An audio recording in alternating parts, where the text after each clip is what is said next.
vocês! Neste domingo tivemos a rodada 18 do Campeonato Brasileiro, já estamos chegando na metade. O Flamengo foi à Fortaleza, capital do Ceará, para encarar o Vozão e saiu de lá apenas com um empate. Um empate com gosto amargo, dava para o Mengão ter feito um placar muito mais interessante para as nossas pretensões. Ainda saímos na liderança, mas empatados com o Cruzeiro com um jogo a menos. Antes de falar sobre mais esse jogo, eu preciso lembrar você que já está disponível o clube de membros aqui do Covil Rubro Negro. Tem 3 opções para você escolher: R$ 2,99, R$ 6,99 e R$ 14,99 por mês, cada uma com seu nível exclusivo de vantagens. Por exemplo, tem um grupo de WhatsApp só com membros do Covil espalhados pelo planeta Terra para você trocar ideia, saber as notícias do Mengão, a escalação do Mengão. Sai primeiro lá, eu garanto a você. Não perde mais tempo. Tem também emojis exclusivos para usar em qualquer uma das lives do Covil, um selinho para mostrar quanto tempo você colabora com o canal que mais cresce no YouTube, vídeos que chegam primeiro para quem é membro, vídeos que só quem é membro consegue ver, além de sorteios e muito mais. Não perde mais tempo. Clica já no Seja Membro, escolhe aquele plano que cabe melhor no seu bolso e venha fazer parte dessa família. Agora sim, meus amigos, vamos falar desse jogo, o empate do Flamengo em Fortaleza, né? Já chegando aí no final do primeiro turno do Campeonato Brasileiro. Muitos desfalques, vários deles por lesão, caso, por exemplo, do Pulgar, do Michael, até mesmo o Matheus Cunha, goleiro reserva, ficou no Rio de Janeiro, não foi relacionado para essa partida. Tivemos também alguns jogadores, caso do Pedro e do Wallace, suspensos, e o Luiz Araújo poupado por controle de carga.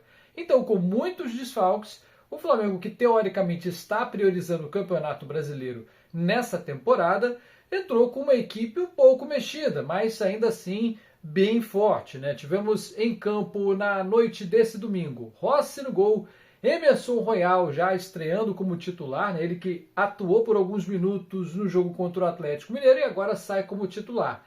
Léo Ortiz, Léo Pereira e Alex Sandro de volta. Jorginho, Everton Araújo e Arrascaeta formando o meio, e lá na frente, pelo lado direito, o Plata, Samuel Lino já ganhou a vaga no lado esquerdo e o Bruno Henrique improvisado como centroavante. Pois bem, o jogo começou como a gente esperava, Mengão em cima, pressionando, sufocando a equipe do Ceará, que estava toda lá atrás, esperando o Flamengo. Essa que foi a grande verdade. Desperdiçamos algumas oportunidades, mas o primeiro tempo foi inteiro na mão do Flamengo, em tudo que você imaginar. Posse de bola, escanteio, oportunidades criadas, assistência para finalização, um amasso rubro-negro. Porém, o gol só foi sair ali na marca dos 36 minutos numa jogada da direita, deixaram o Arrascaeta livre de marcação e ele não perdoou. O camisa 10 da Gávea marcou seu 10º gol no Campeonato Brasileiro e saiu homenageando o bebê que está a caminho. Olha, foi um primeiro tempo em que o Flamengo teve muitas oportunidades, teve chances para fazer um segundo gol e não aproveitou. Esse é que é o problema. Mais um jogo em que o clube de regatas do Flamengo não mata a partida porque não quer, porque acha que vai vencer na hora que quiser. É um jogo complicado, fora de casa, estádio lotado, mais de 50 mil torcedores, que obviamente foram ver o Ceará, né? Se for um Ceará e Mirassol, também vai dar 55 mil torcedores. Se for um Ceará e Vitória, vai dar 85 mil torcedores. Todo mundo lá estava para ver o Ceará, não é mesmo? Né? Segundo tempo começou com novidade no Mengão. O Felipe Luiz fez uma coisa que ele não costuma fazer, alteração já no intervalo. Por conta de dores na coxa direita, o Arrascaeta foi substituído e deu lugar ao Saúl, né? O espanhol Saúl entrou no meio-campo exatamente para fazer a mesma função que o Arrascaeta na segunda etapa, né? Na armação de jogadas. No segundo tempo, o Ceará já começou fazendo 3 alterações e botou o time para frente. Até uma entrevista, agora não vou me lembrar qual foi o atleta que falou com o Sport TV no final do primeiro tempo, dizendo, olha, a nossa proposta era realmente ficar atrás do primeiro tempo e sair para o jogo no segundo. Foi isso que o professor mandou para a gente. E, de fato, o Léo Condé botou a equipe para frente, muito para frente, e o Ceará só apareceu para jogar mesmo no segundo tempo. Vieram a toda, uma equipe que estava a 6 pontos da zona da Libertadores, mas também a 6 pontos da zona de rebaixamento, e precisava somar pontos principalmente em casa. Eles vieram com muita vontade e o Flamengo bem sonolento, outra tônica que a gente conhece bem de outros jogos. Não é uma coisa que acontece só com o Felipe Luiz, é um problema de muito tempo, ouso dizer que décadas, né? Essa moleza que o Flamengo apresenta no segundo tempo, entra elenco, sai elenco e continua a mesma coisa. Fato é, o Ceará teve oportunidades para empatar o jogo já no comecinho do segundo tempo e por isso aqui, por muito pouco, não tomamos gol da lei do ex de Lucas Mugni. Meus amigos, quase que a gente passa essa vergonha histórica. E o Rossi caçando borboleta à torto e à direito, mais uma atuação muito ruim do argentino.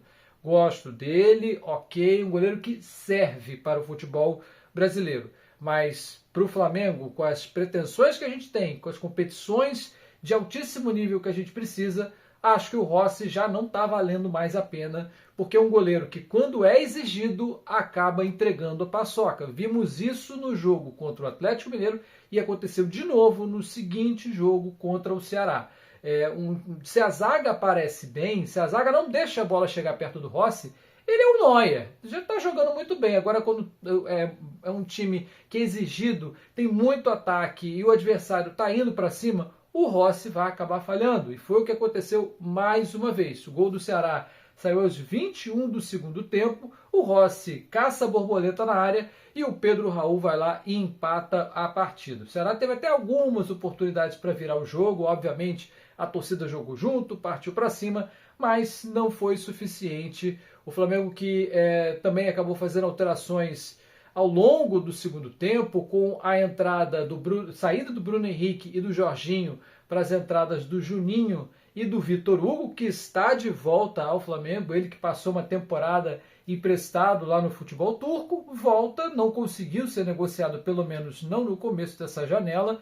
Se ficar, é uma boa, né? Num jogo aí que a gente tenha 2 jogadores de meio machucados, que não consiga escalar algum armador, algum ponta, tá lá o Vitor Hugo para ser utilizado. É um jovem cria da base, já pegou um pouquinho de casca na Europa, pode ser muito útil, mas é claro, com tanto investimento que a diretoria fez, certamente vão querer negociar o menino ainda nessa janela para render um troco. Fato é, o Flamengo não foi competente o suficiente, o Ceará saiu muito para o ataque, deu espaço, deu contra-ataque e o Mengão não conseguiu aproveitar. Algumas boas oportunidades, até mesmo no final da partida, mas parecia que estava faltando perna para os jogadores do Flamengo. Não sei se estavam se poupando para a decisão de quarta-feira, não sei se era cansaço mesmo, a viagem é muito longa, são 3 horas de avião daqui para Fortaleza, não é nada fácil. Mas o fato é que o Flamengo não foi competente e não saiu com a vitória. Tinha totais condições para isso. Os números mostram que o Flamengo foi superior o jogo inteiro, mas o Ceará conseguiu arrancar esse pontinho, esses 2 pontinhos da gente e deixou o Flamengo ainda assim na liderança, mas agora empatado em pontos com o Cruzeiro com 1 jogo a menos. Brasileirão não dá para bobear. Bom, meus amigos, o próximo desafio é simplesmente um dos jogos do ano, né? O Flamengo se colocou nessa situação de possivelmente eliminado precocemente na Copa do Brasil. Agora a gente tem aí os reforços à disposição. O Carrascal já foi apresentado. Nessa segunda, inclusive, ele vai ser apresentado mesmo, né?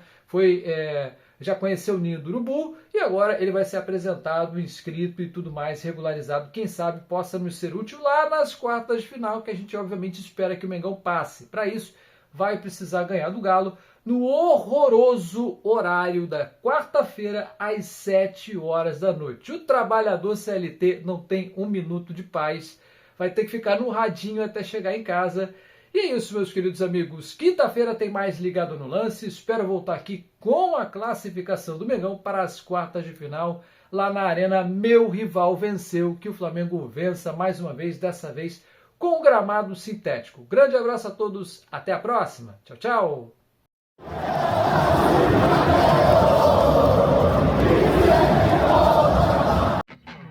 Você está no canal Covil Rubro Negro, o canal que mais cresce no YouTube.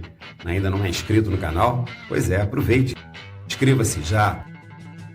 Curta os nossos vídeos e não deixe de acionar o sininho das notificações para você ficar sabendo de tudo que rola aqui no canal. E não deixe também de seguir a gente nas redes sociais, no Facebook, no Instagram e também no TikTok. É o Covil Rubro Negro, o canal que mais cresce no YouTube.